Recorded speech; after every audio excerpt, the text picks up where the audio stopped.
Hi, my name is Gustavo, I'm your colleague and I'm the Secretary General of USO Ryanair. Yesterday you received a video from me saying that we received a letter from Ryanair and that later on in the evening you would get another video from me analyzing in detail this letter. It was not possible and for that I apologize. We had to produce this video and it took a bit longer than we expected. Before I start to analyze the letter with you, I would like to address every single one of you and hope every single one of you is safe and sound, and ready for the future we have ahead, because we have a future. There is a future after this, and a good one. The Ryanair letter we received yesterday focuses on two main reasons to justify all the measures that are going to be taken according to Ryanair over the next months and years to come. The first one is state aid. What is state aid? State aid, put it simple, is money that comes out from a country to an airline directly. And this used to be considered illegal, at least in Europe. The point here is that now in this specific special situation, maybe there is an option from the European Commission, from the European Union, there will be an option for these countries to give money directly to airlines. We don't know yet. Anyway, Ryanair decided to take this to courts and it will be following through. It's a legal process, a legal technical process we don't want to enter. What we know for sure is that there is a study from the last year, from 2019, that talks about the many years of state aid given to Ryanair directly from airports around Europe. And that specifies the kind of propaganda that we are seeing at some point. Because on one side, Ryanair is telling you that Lufthansa, Air France, KLM are receiving money that apparently is illegal, but it's a special situation. Although in the past, and probably in the present actually, Ryanair decided to take money from states or from airports, and this makes this kind of practice a bit doubtful, to say the least. Now the second point of this letter is about fighting for survival. And fighting for survival in a situation like the one we live, it may be viable to say. But there is a problem. We are talking about Ryanair. And Ryanair actually uses this to make ultimatums and threatens with dismissals. Is this really needed? We don't think so. And why is that? Why we don't really need this kind of threats, this kind of ultimatums? No, instead we need dialogue and we need cooperation in tough times to get out from these tough times stronger. It seems simple, but it doesn't reach Dublin. Although, before entering in that much detail, I would like to say that there are four main points that justify that Ryanair is not fighting for survival at the moment. First one is cash. There is plenty of cash. There is 3.8 billion euro of cash available. It is true that it's not going to last for long. It's true that it's not going to last forever. We know that. But the point here is that if we return to service from July onwards, there will be money making from that time. And we may make up the year until March. Now, the second point of this is profits. Profits in Ryanair are happening for a long time. And especially I would like to call your attention for the profits from 2012 until the last year, 2019. There is a table that you can see and that is clear enough on the profits that are being achieved by this company all over the years. Altogether from 2012 until 2019, there is a total of 7.2 billion euro of profits. So where are the shareholders? That's something that we should look for, I believe. Anyway, proceeding with something else, it is important also to understand that over the coming months and years, there will be other airlines that unfortunately will fail. And this is due to a lot of reasons. But let's focus on the fact that they will fail eventually. Unfortunately, they will fail, but that, as usual, opens up the door for Ryanair to enter and to catch their places. So instead of a liability, instead of a bad thing, it's actually maybe a good thing for Ryanair if we think about it. Let's go forward a bit more. And Ryanair predicted already in one of the letters that we received that maybe we'll get to the numbers of passengers pre-COVID around the summer of 2022. If that is the case, it's a much shorter period than we thought. And it actually may happen because, as we said before, some airlines will unfortunately fail. And the point here is, once again, we are talking about something that Ryanair uses to twist reality and to make you believe that it's in a tough situation, that is in bad shape, when in reality, not only Ryanair is in good shape, but their shareholders are in tremendously good shape. So maybe it is a time for them to give back to us, cabin crew, pilots, staff in general. It's time for them to be responsible. Maybe it is time for that. Please stop the propaganda. That's what we ask to Ryanair. Stop the propaganda. Sit down and talk. That's all. There are plenty of ways to do this. There are the legal ways to do this, and that's exactly what we are looking for. We are not asking more than the law. We are asking just what the law states. As we said before, with dialogue, everything goes better, everything works better. And that's exactly what we should be focused on. Not on threats, not on pressure. That doesn't work. That doesn't help. What we need now is to concentrate on a plan to get out from this crisis together and stronger. That's exactly what we need to look for. In yesterday's letter, Ryanair says that we didn't send any proposal. That's a lie. Because we actually said on the previous letter to Ryanair, we said clearly that the first thing that we should do, maybe it could be to extend the current agreement there is on advance payment and on coverage for people that are on unemployment benefits in Spain. This is one of the things that we can do, and this is one of the things that we should do. Because in the end of the day, as we have already on the law that it's possible to have these ERTEs extended until the 30th of June, we can use it. We can use it for people to be safer. And from the 1st of July onwards, then we'll go back to service. And insisting on what I said previously, it's not difficult to understand that Ryanair must follow the legal ways and must follow what is available as tools on the laws. That's exactly what we are looking for. That's exactly what will protect everyone. Not only us, not only the employees, but also Ryanair. That's the basis we need to work. And it is important to remind Ryanair that on the 24th of April last, Ryanair was shamed in the Spanish High Court when they lost their court case against people like me, for example, that were fired on the last 8th of January and had to be readmitted on the last 24th of April. Okay, time to enter into the second part of the letter, which is the agreement that Ryanair proposes to USO and SIPLA. Right, this agreement is basically a way of bypassing the law. And what this means is that this is illegal. If we accept this, we are entering into an illegality. So it is impossible for us to sign such an agreement because the agreement itself doesn't make sense. And although I will explain every single line of it, it is important for you to understand the mechanics of this all and to understand that for a union, it is impossible to bypass the law.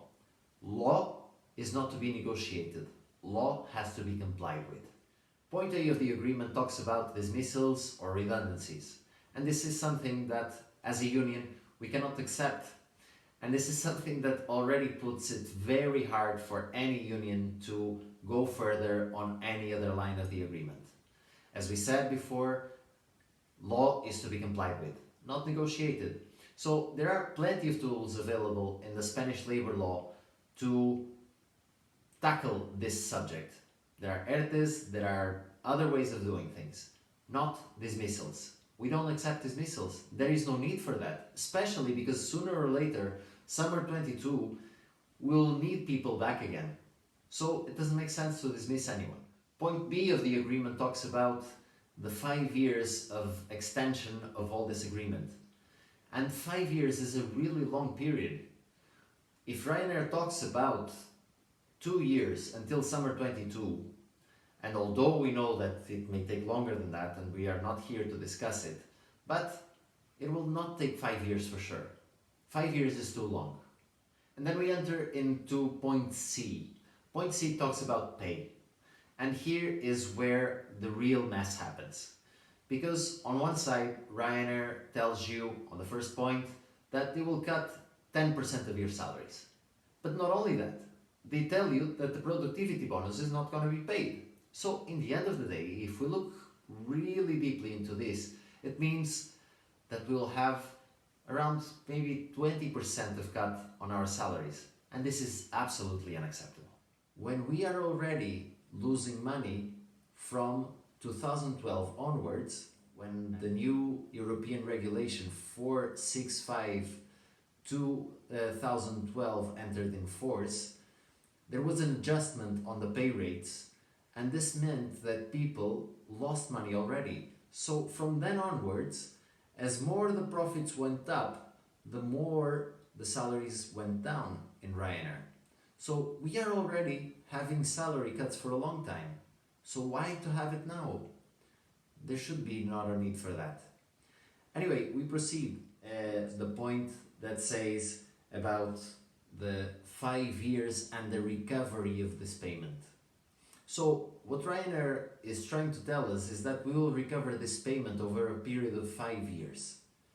This payment is the original payment without the 10% cut. The problem here is that along the 5 years, the next 5 years, the prices will go up. The prices of things, the cost of life will go up. So it means that we are not only not getting back the money, but we are actually losing money over time. So it doesn't make sense. Now, third point of this goes about new joiners, new entrances, external hires. This is what Ryanair is talking about. And when can it be possible to have new joiners if we are saying above that we will have dismissals now? It's a complete nonsense. We don't understand that. Anyway, the point 4, if there are no pay increases over 5 years, we'll actually lose money. So while Ryanair presents a multi-million profit scheme, we are actually losing money. Is this fair? Do you think it's fair? I don't think it's fair. Anyway, Ryanair wants to throw, on the next point, Ryanair wants to throw the 9th of January 2019 agreement signed between USO and Ryanair straight away to the rubbish. Because they say that they will not be able to put more people, to transfer more people from the agencies to Ryanair. When we know already that there are plenty of labor inspections around Spain that already said this kind of contracts smell a lot of illegality. Anyway, this is something that will be seen into the courts, and the courts will have the last word. The point number 6 related to pay says about no promoting any CSAs to junior CSS. But they say that it's possible for a CSA to do the course of a CSS, but they will not get their place, they will not get their contract accordingly, which seems and smells once again as an illegality, doesn't it? The last point of pay, concerning to pay, if you work on some month from June to September 2020, what you will get is a proportional pay. So this is so vague that we don't understand if, for example, a person that has a basic salary together with hours, if they will get the proportional also of their basic salary, the proportional of hours, and so on. Then the last point of the agreement is D. It's about rostering, it's about productivity, it's about maximizing productivity. And maximizing productivity for Ryanair means only one thing. It It means maximizing profits. We are just coming out from a sanitary crisis, if you like, which will convert itself into a financial crisis eventually and to a social one as well. But playing around with people's pay, with people's rosters, with people's lives over such a delicate matter is, to say the least, outrageous.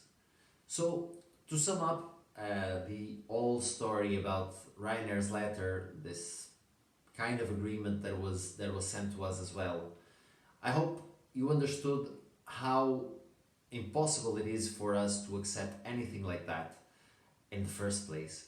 But I want you to understand a few things that we said throughout this video that will make you feel more comfortable, and most important of all, at the moment, Ryanair needs to know and it needs to remember that unilateral decisions are not going to be taken by anyone, because the courts of law will judge this, and eventually it will happen the same as it happened in the Canaries and in Girona.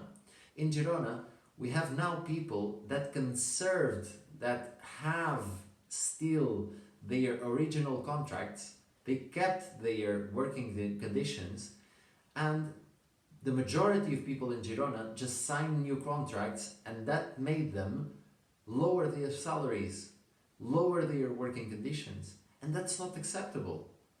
That's simply not acceptable. Ryanair doesn't have a cash problem. Ryanair is a money-making machine, and we are part of it. We are helping on that matter. So it's time for us to understand and to demand that both shareholders, this kind of direction that we have at the moment is not right on what they are saying. Ryanair is going to be here for the future, but is going to be here for a better future. A better future where the employees are part of the company, are an important, really important part of the company. Not like now that we are being treated as sometimes a minor part of on all of this. We are putting our lives on the line every day. Every day we go to work, it's going to be like this. Remember, we are not asking for increases on salary now when we deserve them, because we are going to be on the front line. We are going to take the risks. We are going to be risking our lives and the lives of our families when we go on board the aircrafts. It's true that we are going to take our measures. It's true that we are going to protect ourselves. I know that is all true. But it's also true that we deserve better. That we deserve at least not to have our salaries cut. Not to have any one of our colleagues go out from this company, because they don't deserve it. Instead, probably it's time for some of our managers and some of our chief officers to rethink their strategies. Rethink their strategies. Because what they are doing on human resources is, to say the least, once again, outrageous. And it's not needed. What we need is peace, dialogue, and cooperation. With these three things, we'll get out from this crisis in a much better position, all to tackle the future. And that's exactly what we want to leave you as the last message. Trust us.